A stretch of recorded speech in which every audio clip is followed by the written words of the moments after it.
টিকটকে দেখছি দিলাবে 10 টাকা। রীতিমতো ইংরেজি ভাষায় ভিক্ষা চাচ্ছেন সিলেটের অনেক ভিক্ষুক। I am poor man, please give me 1 pound. Bye bye, hi, see you, bye. Market থেকে ক্রেতারা বাইরে এলে বা ট্রাফিক সিগন্যালে দামি কোনো গাড়ি দেখলেই দ্রুত গিয়ে ইংরেজি ভাষায় সাহায্য চান এসব ভিক্ষুকরা। তবে 2, 5 বা 10 টাকা নয়, তারা ভিক্ষা চান পাউন্ডে।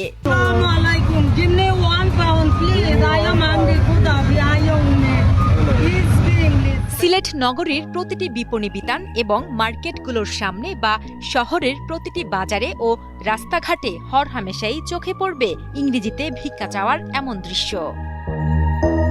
জানা যায় এই ভিক্ষুকদের প্রাতিষ্ঠানিকভাবে ইংরেজি শেখার কোনো প্রশিক্ষণ নেই।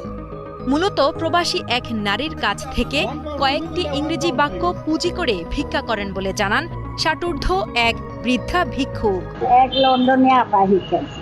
I am poor man, please give me 1 pound. Bye bye, hi, see you, bye. See you tomorrow. ইংরেজিতে ভিক্ষা চাওয়া সিলেটের এসব ভিক্ষুকরা পরিবারের অভাব অনটনের কথা বলে চেষ্টা করেন সামর্থ্যবানদের সহানুভূতি আদায়ের। পাউন্ডে ভিক্ষা চাইলেও তারা তা পান কিনা অথবা ভিক্ষা করে দিনে কত টাকা পান সে ব্যাপারে কোনো তথ্য দিতে রাজি হননি এসব ভিক্ষুক। আমার কাছে আমার ছোট বাচ্চাদের লেগে কাজের মানুষে কাজ দেয় না। যে আমার বাচ্চারা কয়টা কাপড় চাপড় কিনা দিব, সাহায্য তুললা তবে কি কেউ দিব, আমি নিজে কিনবো, এটাই তো আমার খুশি। আর কয়েকটা খাবার আমরা গরিব মানুষ, আমরা মাঝে গিয়ে খাই, সাহায্য চাইয়ে কোনো নাই, আমাদের ফুলাফানো নাই, জামাইও নাই। তবে বিশেষ সূত্রে জানা যায় এসব ভিক্ষুকদের রয়েছে এক বিশাল সংঘবদ্ধ চক্র।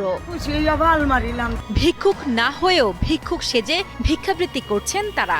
এতে করে অতিষ্ঠ সিলেটের নগরবাসী সহ ঘুরতে আসা পর্যটকেরাও।